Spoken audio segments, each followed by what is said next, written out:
수고하고 무거운 짐진 자들아 내게로 오라 말씀하신 하나님.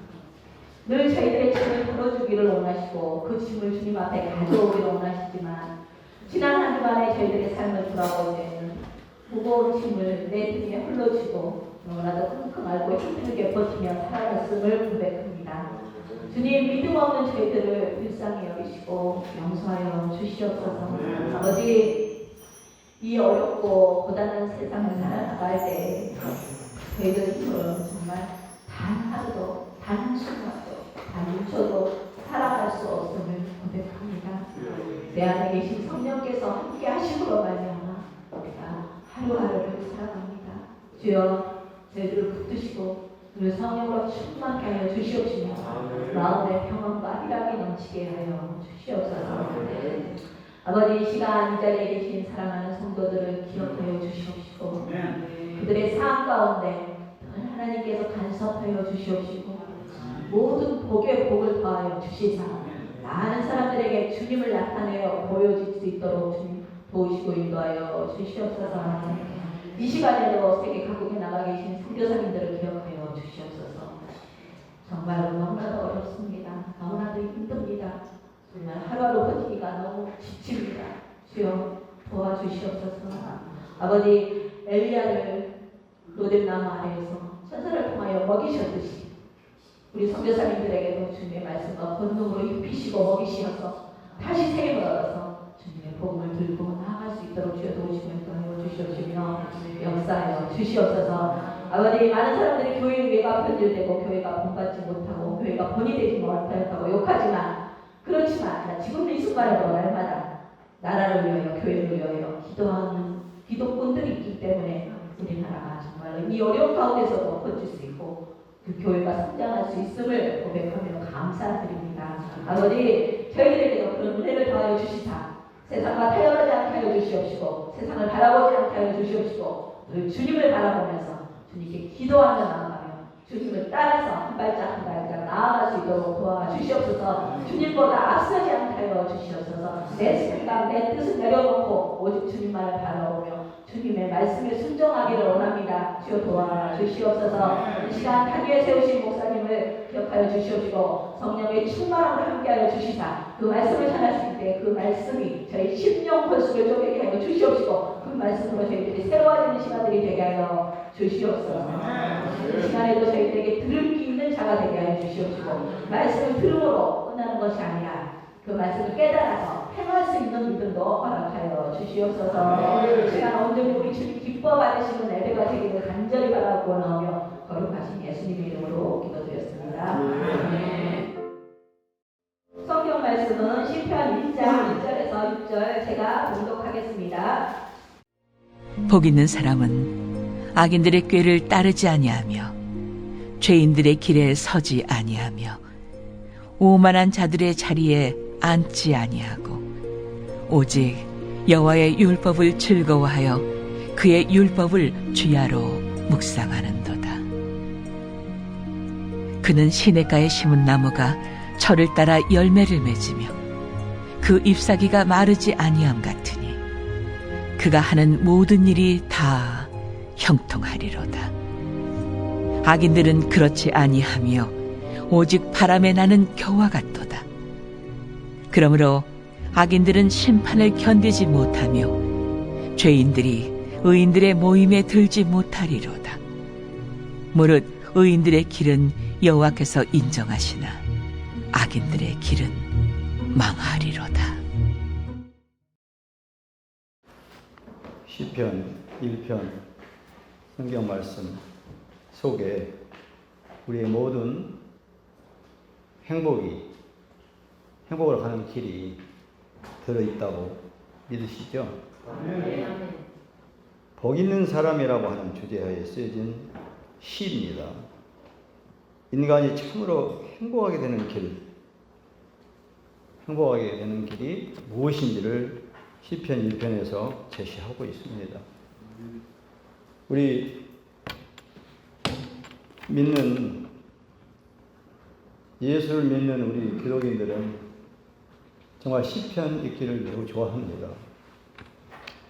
어떤 분들은 내가 정말 어려울 때 시편을 읽고 위로를 받고, 또 어떤 분들은 내가 정말 나아갈 방향을 모를 때 시편을 읽어서 나의 나아갈 방향을 바로잡기도 합니다. 그런데 오늘 시편 1편 1절부터 6절까지라고 했지만 1편 전체입니다. 이 시편은 모든 성경 말씀이 하나님께서 우리에게 제시하신 말씀, 또 계시라고도 말할 수 있고, 하지만 시편은 하늘에서 땅으로 내려오는 그런 계시가 아니라 땅에서 사는 우리 인생들이 하늘 위로 전하는 그런 신실한 소리이며 또 외침이라고 말할 수가 있습니다. 오랜 세월 동안 수많은 그리스도인들이 시편을 통해서 기도하는 법을 배웠습니다. 모세로부터 쭉 이렇게 성경에 유명한 사람들의 그 시가 나오고 있죠. 그래서 모든 사람은 저마다 환난과 고독, 여러분과 저를 다 포함해서 그렇습니다. 비난과 갈등, 그리고 분노와 슬픔, 인생을 살면서 낙심과 고통이 있고 고뇌의 시간을 직면하고 또 견디면서 그 모든 것을 견디면서 살고 있습니다. 그런데 시편은 이러한 인간의 깊은 고뇌와 슬픔의 극한을 노래하고 있지만 그 슬픔에 굴복하지 않는 당당함을 지니고 있습니다. 그렇죠? 오늘 시편 1편도 보면 그렇습니다. 그렇게 풍랑의 역사 속에서 절망과 또 그런 회한을 지나서 회복하고 또 환희에 차고 또 감사할 뿐만 아니라 감격하는 그런 찬양에 이르기까지 솔직하고 대담한 그 믿음의 표현을 담아낸 그런 선집이라고 말할 수 있는 것이 바로 시편입니다. 그래서 어느 특정 시대에 정박하지 않고 저마다 다른 시대를 살았던 신앙인들의 그 목소리, 그 안에 담겨져 있습니다. 오랜 세월 동안에 걸쳐서 수집된 인간 본연의 소리를 담은 이 집합된 그런 외침의 소리입니다. 모든 사람이 복을 좋아하죠. 오늘 특별히 시편 1편은 복에 대해서, 복 있는 사람은 어떤 사람인가 이걸 지금 말하고 있습니다. 우리 인간은 본시 복을 좋아합니다.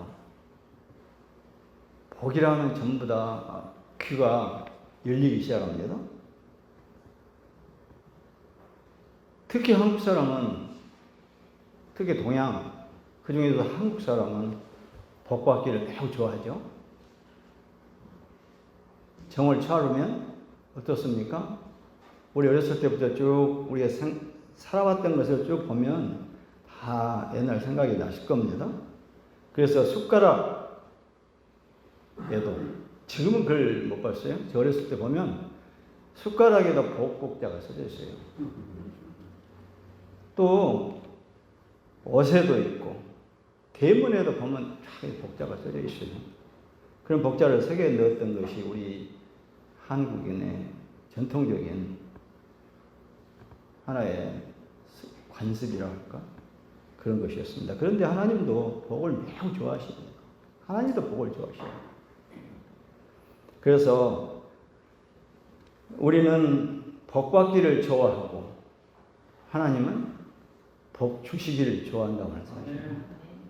하나님은 지금 이 시간에도 여러분들에게 복을 주시려고 오늘 시편 1편을 선택해 하셨습니다.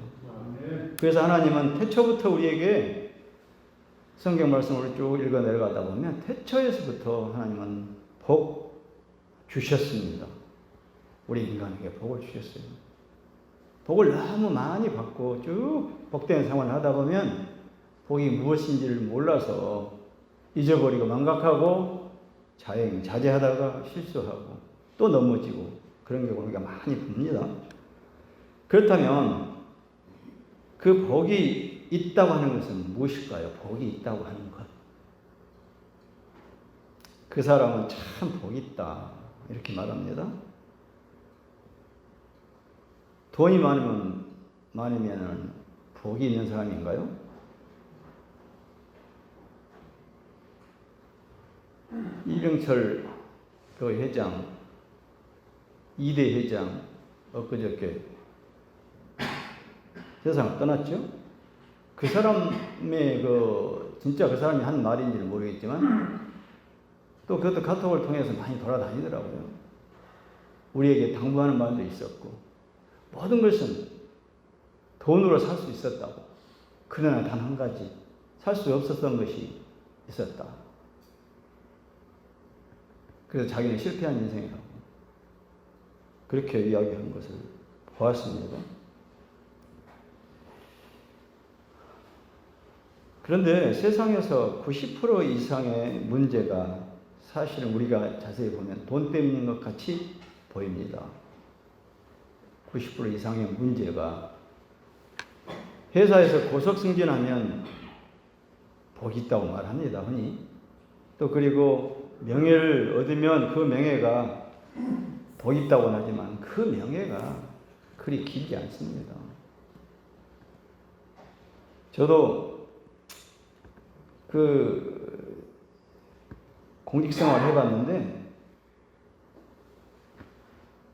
저 같은 경우도 원칙을 좋아해서 그런지는 모르지만 상당히 고속 승진했어요.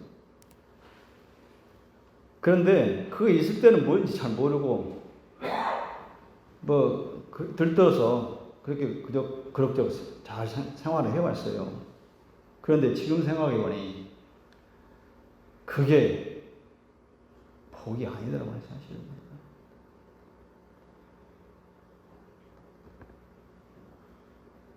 주변 그때 당시를 잠시 조금만 해고해 보면 많은 사람들이 너는 예수를 믿기 때문에 이렇게 고소승진한 거야? 이렇게 말하는 사람도 있었어요. 그런데 저하고 생활하는 것은 매우 불편해 했어요.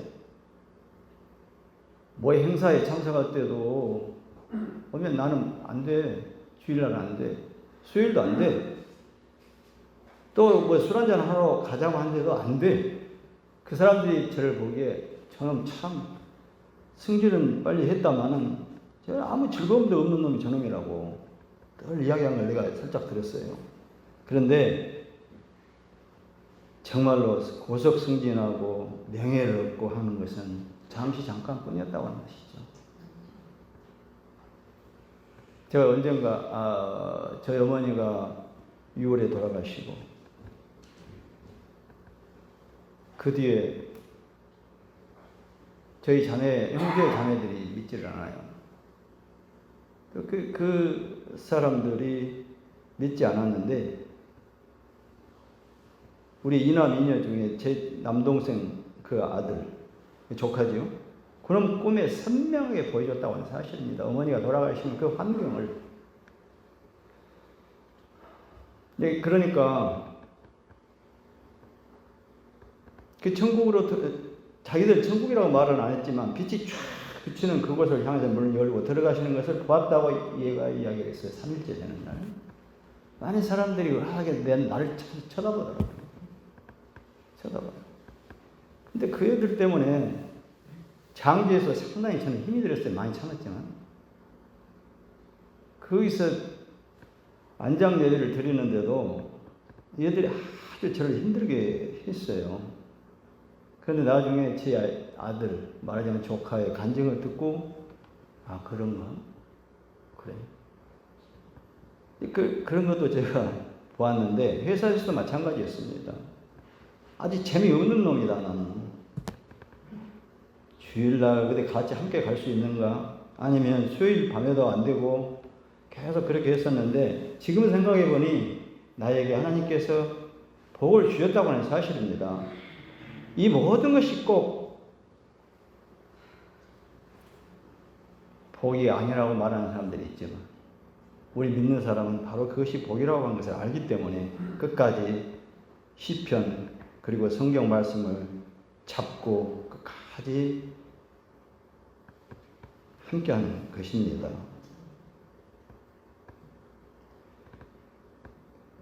믿지 않는 자들이 복이 무엇인지를 모르니까 돈에 치중을 하고 명예에 치중하고 이렇게 하고 있다가 그들이 마지막에서 우리가 이건희 회장이 했던 것처럼 마지막에 그 복이 한계가 있다고 하는 것을 마지막에 깨닫게 됩니다. 그런데 하나님께 붙어 있지 않는 것, 아무리 좋은 것도 하나님께 붙어 있지 않으면 돌변한다고 하는 사실입니다. 돌변. 대표적인 것이 아까 전자에 말씀드렸지만 돈이라고 하는 것이에요. 돈. 그 언젠가 제가 들어보니까 돈은 왜 동그랗게 이쪽에 전부 동그란 돈이었죠? 그러니까 이걸 돈 표시할 때 막 이렇게 말하잖아요. 돈은 돌고 돈다고. 나한테 있는 것 같지만 어느 날 보니까 저 사람한테 있고 또 어느 날 보니까 저 사람도 없어지고 또 저 사람한테 있고 바로 이게 돈이라고 하는 것이죠. 대표적인 돈인데 우리는 오늘 본문을 통해서 어떤 사람이 복이 있는지 어떤 사람이 복 있는 사람인지를 살펴보기로 합니다. 시편 1편은 시편 전체를 아우는 주제입니다. 주제. 서론이라고 말할 수 있죠. 그래서 오늘 시편 1편을 시편 150편까지 있는 시편 전체를 아우르는 그 서론으로 알고 우리가 한번 살펴보겠습니다. 시편 1편이 어떻게 시작합니까? 우리 성경에는 복 있는 사람은 이라고 되어 있습니다. 복 있는 사람. 그런데 성경의 원문은 조금 더 힘찬 선포로 시작을 합니다. 원문에는 너 복 있는 사람이여 복이 있도다. 이 사람이여 이렇게 아주 거창스럽게 나옵니다. 그런데 시편은 복 있는 사람, 즉 의인과 복 없는 사람, 악인을 계속해서 비교하고 있습니다. 그러죠? 계속 비교합니다. 그리고 오늘 본문 1절에서도 먼저 복 있는 사람은 이런 것을 한다고 말하기 전에 이런 것을 하지 않는다는 말씀을 먼저 하시면서 이를 통해 복 없는 사람들의 특징을 역으로 밝히고 있습니다. 이것은 말하자면 악인의 죄의 발전 단계를 잘 말해줍니다. 죄의 발전 단계. 첫 번째로 보면 세 가지로 분류해서 보면 악한 꾀를 따라갑니다. 그러죠? 악한 꾀를 따라가요. 그리고 죄인의 길에 섭니다. 마지막으로 오만한 자의 자리에 앉습니다. 그런데 이러한 죄의 단계, 이전 단계가 있습니다.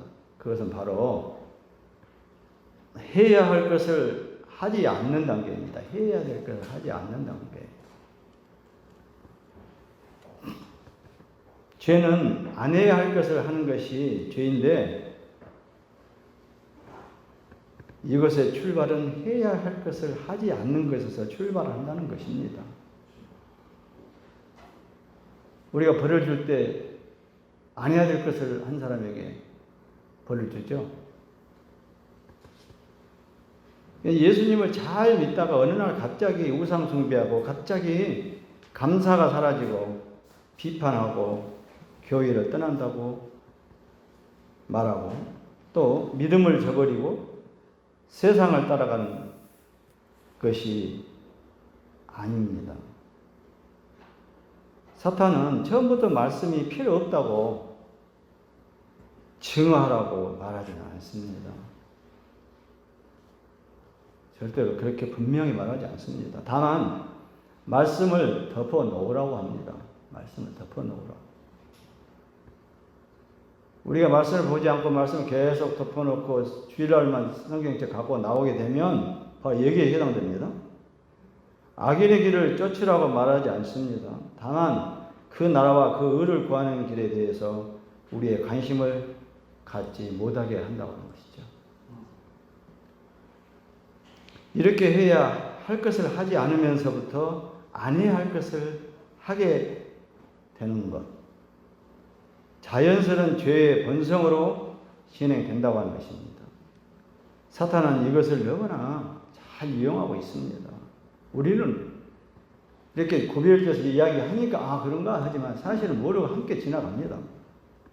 그런 의미에서 우리가 죄와 싸우고 우리 안에 어두움을 몰아내고 복 있는 사람이 되기 위하여 이렇게 하면 안 되겠구나 하는 율법적인 방법보다는 영적인 것, 영적인 좋은 것을 함으로써 은혜로 싸움에 이기는 것이 좋다고 하는 결론을 이르게 됩니다. 어둠과 싸우기보다 촛불을 켜면 어둠은 물러나는 것입니다. 그렇다면 복 있는 사람은 어떤 사람일까요? 더 구체적으로 말씀을 즐거워하고 묵상하는 자다. 말씀을 즐거워하고 묵상하는 자가 주일날 목사님 오늘 성경 본문 말씀 그거 한번 읽어보고 주일날 이 성경책 가지고 집에 갔다가 또 그 다음 일주일 뒤에 또 와서 또 성경책 한번 보고 이건 있을 수 없는 일이죠.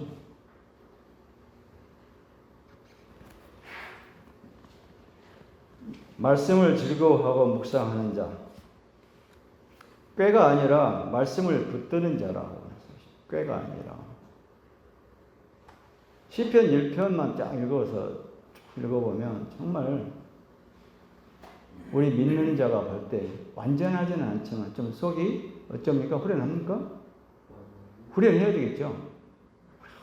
아, 내가 행복한 사람이네. 여러분은 행복한 사람입니까? 아멘. 우리는 예수님을 믿는 것과 예수님을 기뻐한다는 것에 차이가 있는 것을 때로 보게 됩니다. 예수님을 믿는 것과 예수님을 기뻐하는 것. 예수님을 믿는다 하면서도 기뻐하지 못하는 신앙인이 의외로 많습니다. 믿는다고 하지만 기뻐하지 않는. 그런데 우리가 기억을 해야 됩니다. 예수님을 믿는 최고의 표현은 예수님을 기뻐하는 것입니다. 아멘. 예수님을 기뻐하는 것이죠. 우리가 기도할 때 다른 힘과 열매를 구하는 것보다 하나님을 기뻐하게 해달라고 기도해야 됩니다.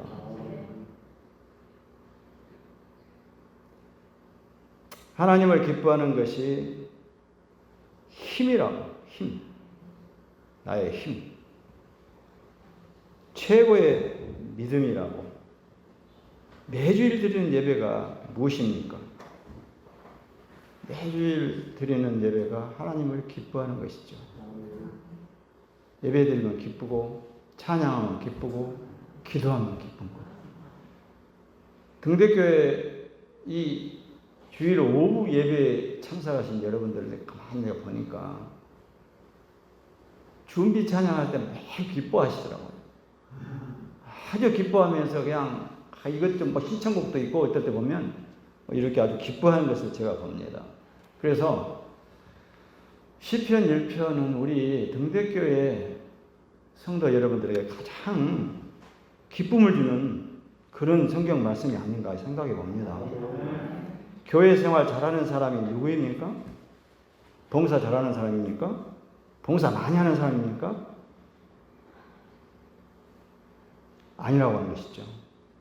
기뻐하는 사람, 하나님을 기뻐하고 주의 교회를 기뻐하고 목회자와 성도와 서로 교제하는 것을 기뻐하는 사람입니다. 섬기더라도 기쁨을 하는 사람, 의무감이나 그냥 마지못해서 하는 것보다는 기쁨을 하는 사람, 무엇보다도 하나님과 말씀의 교제를 기뻐하는 사람. 말씀을 읽으면 읽을수록 그냥 내 마음에 꿀이 되고 달고 그런 사람. 하나님이 얼마나 기뻐하시고 그 자체를 가지고 영광 받으시고 그 사람에게 열매를 맺게 해 주시겠습니까?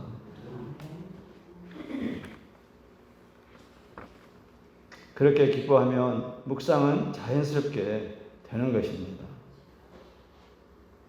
즐거워함에 묵상에 해답이 있습니다.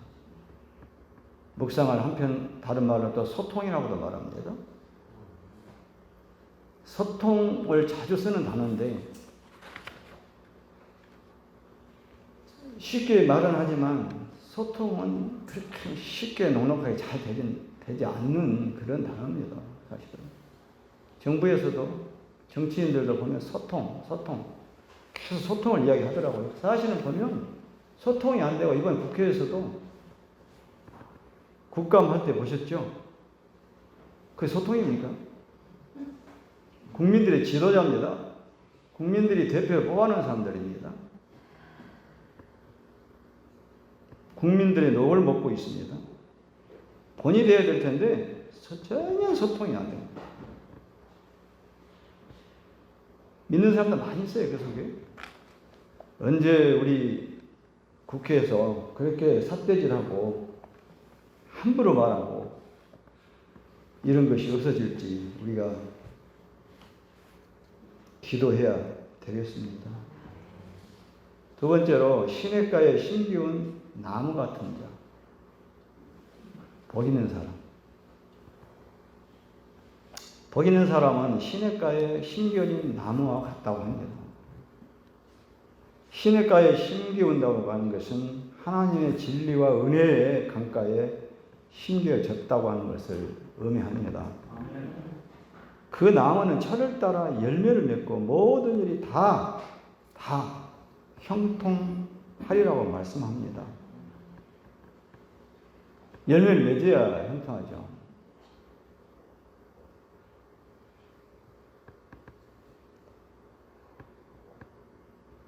열매 없는 나무. 열매를 보기 위해서 나무를 심으면 전혀 열매가 없어요. 한 필요 없는 나무죠. 여기서 심기웠다고 하는 그런 표현과 그 4절에 보면 악인을 비교하면서 그는 오직 바람에 나는 겨와 같도다. 바람에 나는 겨와 같도다. 그렇게 말했는데 겨가 무엇인지 아시죠? 겨.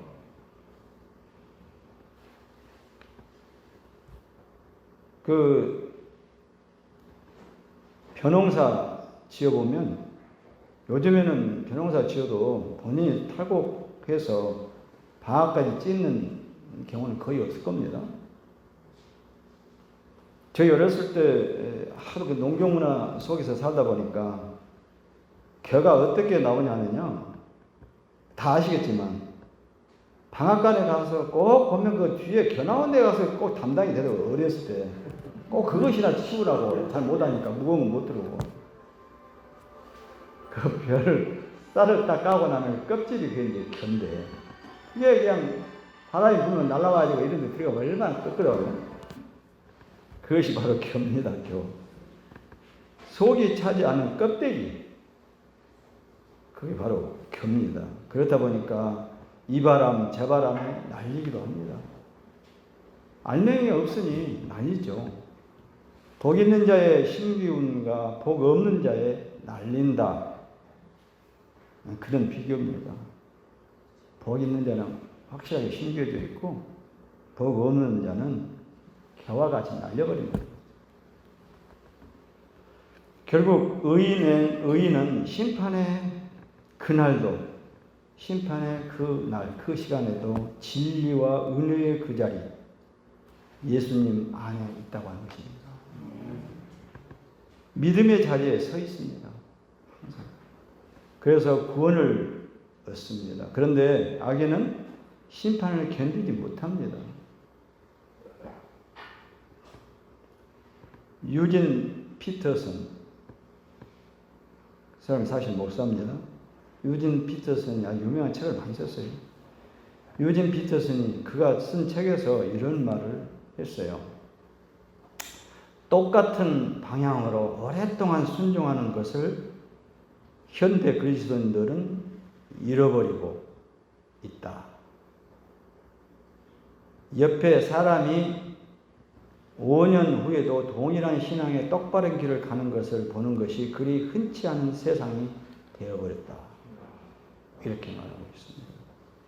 10년 후에도 우리가 마치 어제처럼 한결같이 똑바른 믿음의 길로 천성을 향해서 가고 평생에 걸쳐 섬기는 그런 교회, 평생을 거쳐서 섬기는 교회와 동역자를 만나는 것도 얼마나 복된 일인지 모릅니다.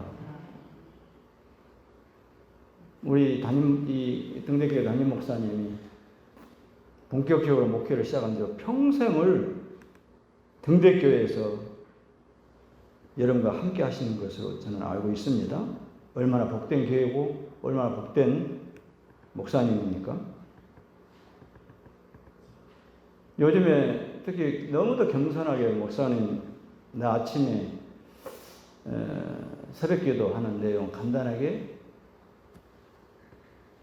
녹음해서 카톡에 올려도 될지 모르는데 감히 올렸습니다. 이렇게 너무도 겸손하게 말씀하시더라고요. 꼭 그렇게 말씀하셔야 되나 이런 생각을 합니다. 당연히 올릴 수 있으니까 올린 거고 모든 성도들이 그 꼴을 먹이기 위해서 올린 것인데 그렇게 겸손하게 말씀하시는 거.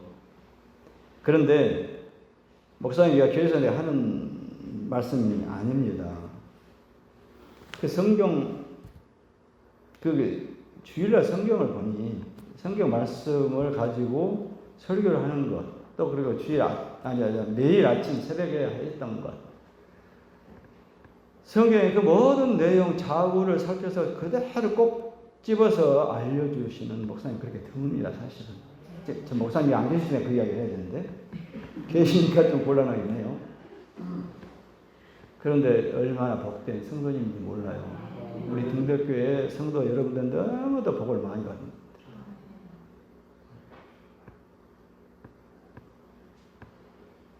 저기 지금 제가 혁신도시에 살고 있지만 젊은 목사들이 많아요. 거기. 그 개척교회가 뭐 20, 30개 된다고 말하는 사람도 있고 그런데 제가 세봐도 한 20개는 된 것 같아요. 거의 젊은 그 사람들이 이렇게 심도 있게 말씀을 전하는가? 또 아니면 그렇다고 해서 세상 경험을 많이 해서 세상 경험과 성경과 비교해서 정말 성도들에게 필요한 양식이 주어지고 있는가? 이런 것도 늘 생각해 봤는데 우리 왕복의 등대 교회 성도 여러분께서는 너무도 복받은 것이라고 하는 사실을 확실히 아셔야 됩니다. 진짜.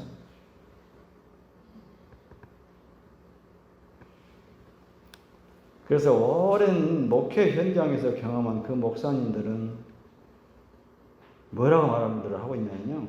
가장 건강하고 좋은 성도, 가장 건강하고 좋은 성도는 어떤 사람인가?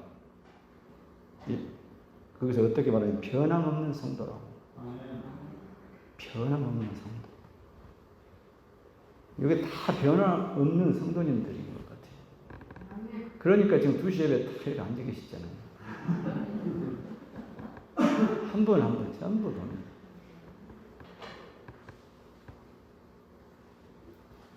정말 보배고 등대교회가 꾸준히 이어갈 수 있는 전통적인 것을 다 지니고 계신 분들이다 생각이 듭니다.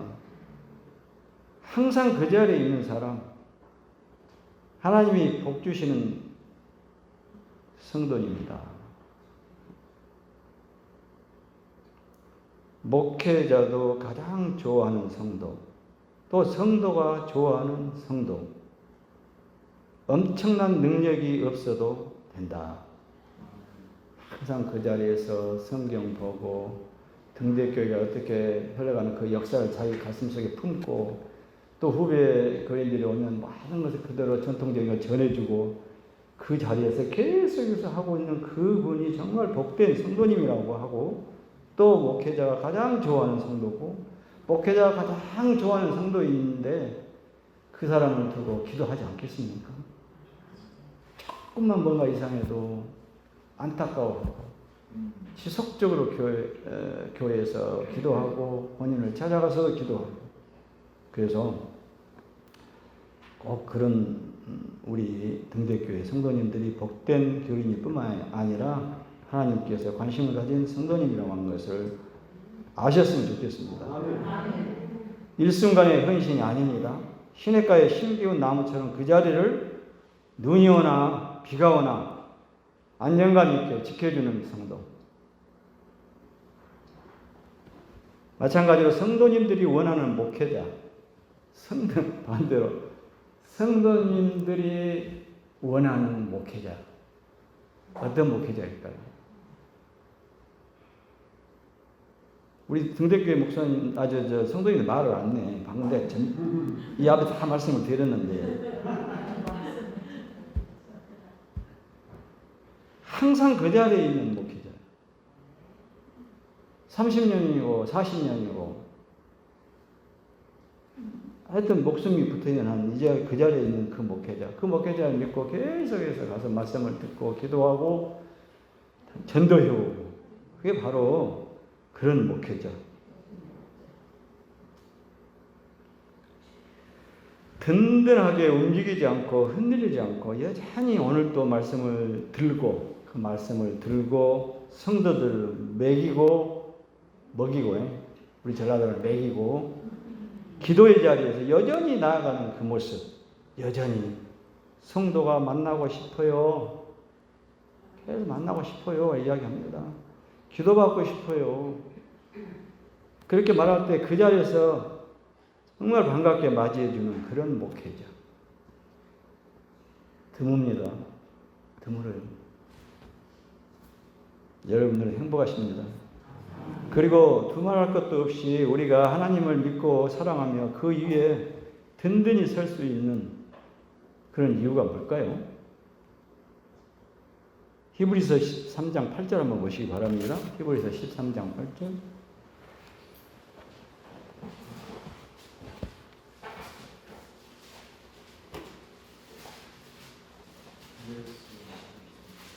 한번 같이 합독하십니다. 시작. 예수 그리스도는 어제나 오늘이나 영원토록 동일하십니다. 세 번째로 하나님께 인정받는 자, 복 있는 자입니다.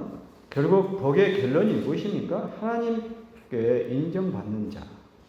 하나님이 인정하시는 것이다. 사실은 하나님이 내 인생을 알아주신다는 것이죠. 하나님이 내 인생을 알아주신다. 내가 나의 인생 정말로 험한 길, 야곱이 뭐라고 했어요? 내가 살아온 길이 너무 험하다고 했잖아요. 그러나 하나님이 야곱의 인생을 알아주고 계시잖아요. 하나님. 마찬가지로 내가 살아온 인생의 여정을 하나님이 알아주시면 그 복된 사람이죠. 하나님이 내 인생을 알아주신다고 하는 것, 그것보다 더 큰 복은 없다고 합니다.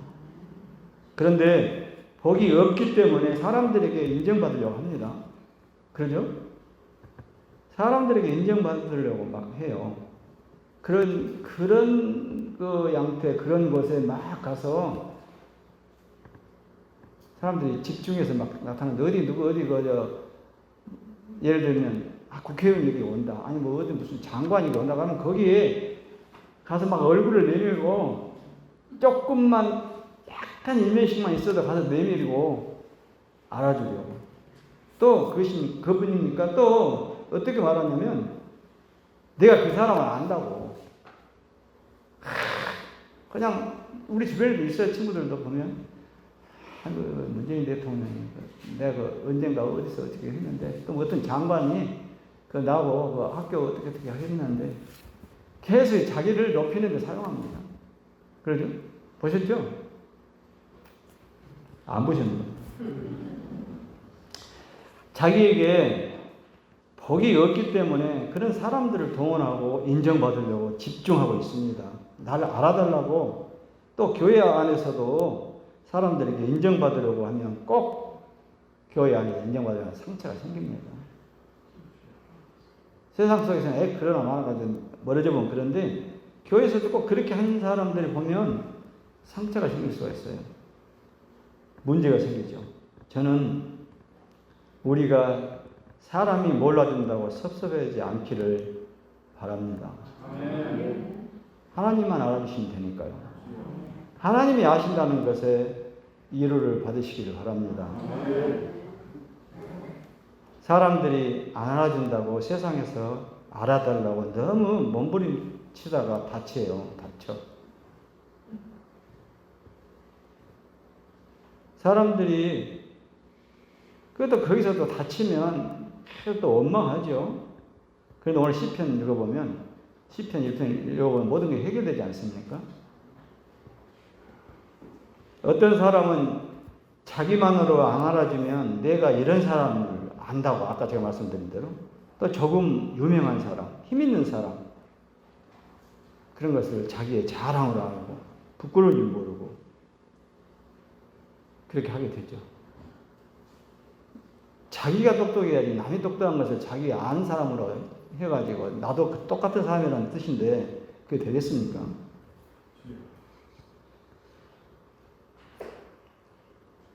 여러분들을 하나님이 알아주시면 그런 모든 것은 아무 필요가 없습니다. 하나님이 아시면 그 인생은 아예 끝나는 것이죠. 남의 평가에 자신의 행복을 의존하는 그런 삶, 광대의 삶이라고 말합니다. 광대 아시죠? 우리는 사람의 인정을 바라는 광대의 삶이 아니라 하나님 안에서 광명의 삶을 사시기를 바랍니다. 하나님께서 인정하시고 은혜 주시면 더 이상 목마르지가 않습니다. 그것이 복 있는 사람 그 인생의 결론입니다. 그래서 의인의 길은 하나님이 인정하시는데 악인의 길은 망하리로다 그렇게 말합니다. 망한다는 것이 무엇입니까? 앞과 연결을 해보면 하나님께 인정받지 못하는 것이 망하는 것이죠. 그러죠?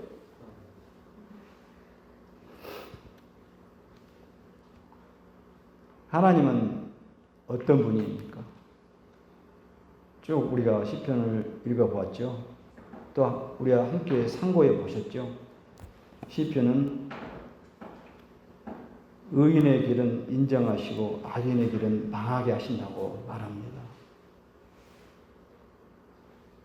인정한다고 하는 거, 인정하다라고 하는 말이에요. 하나님이 인정하다, 안다고 하는 뜻이죠. 안다.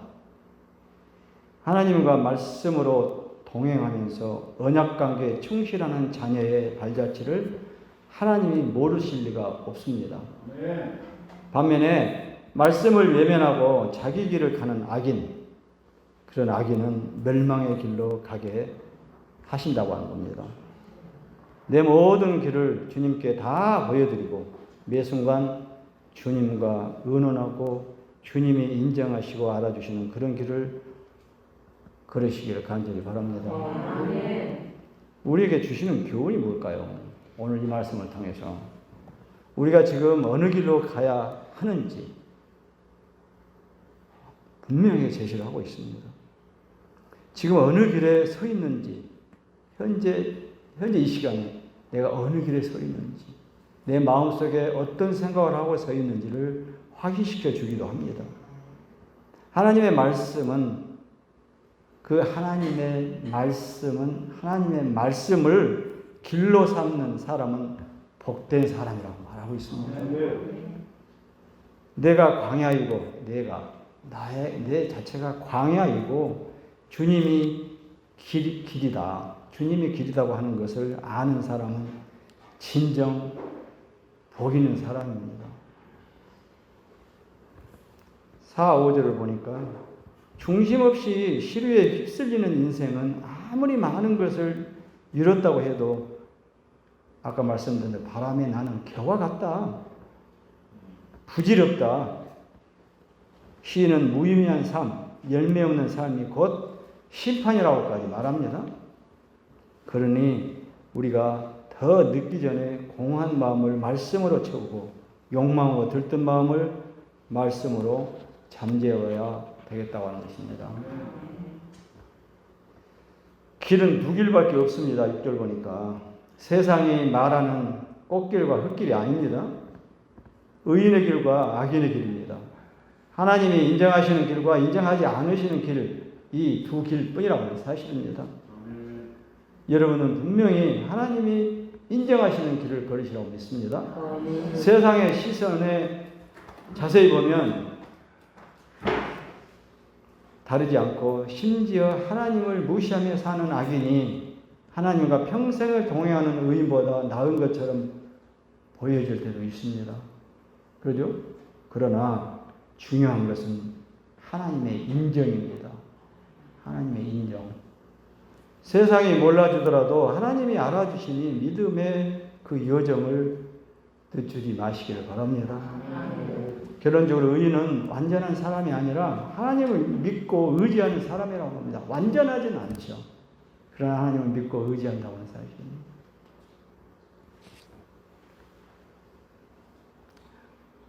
의인이 행복한 것은 하나님께 인정을 받기 때문이다. 하나님이 크고 가까이 느껴지면 세상이 작고 멀리 느껴집니다. 그렇죠? 그런데 하나님이 작고 멀리 느껴지면 세상이 커 보이고 가까이 느껴져 버려요. 내가 복 있는 사람인가? 의인의 삶을 살아가려고 하고 있다면, 의인의 삶을 살아가려고 하고 있다면 어떤 변화가 필요할까요? 악인들과 거리를 두고 삽니다. 그들의 그릇된 가치관, 생활 양식, 그리고 그들과 맺는 친밀한 교제를 거부합니다. 그들과 체질이 맞지 않기 때문입니다. 그러죠? 체질이 맞지 않아요. 아까 간증처럼 말씀드렸는데 체질이 맞지 않으니까 그걸 좋아하는 친구들 다 떨어지더라고요, 사실은. 떨어져. 주일날 함께 산에 가자고 계속 전화해요. 가려면 토요일날 가자고. 어릴 때 친구들이 모임들이 있습니다. 그 애들은 계속 주일날 안 모이지. 왜 제가 잠시 이끌어갈게 있었는데 안 된다. 1박 2일로 하는데 금요일날, 요즘은 금요일도 오후부터는 옛날 쉬는 주말이니까 금요일날 모여서 토요일날 헤어지자. 계속 그렇게 추진했어요. 싫어합니다, 저를. 그런데 그게 전통이 되고 지금도 금요일 모였다가 토요일을 헤어져요. 체질이 맞지 않으니까. 교제를 100% 거부할 수는 없고, 어릴 때 친구니까. 만나는 날짜를 바꿔서 하니까 거북스러워 하긴 해도 이제는 체질화 되어버렸어요, 그것이. 반면에 하나님과는 매우 친밀히 교제합니다.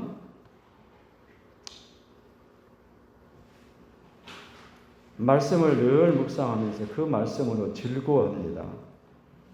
어떤 사람이요? 복 있는 사람, 의인. 그가 바로 행복한 사람이라고 합니다.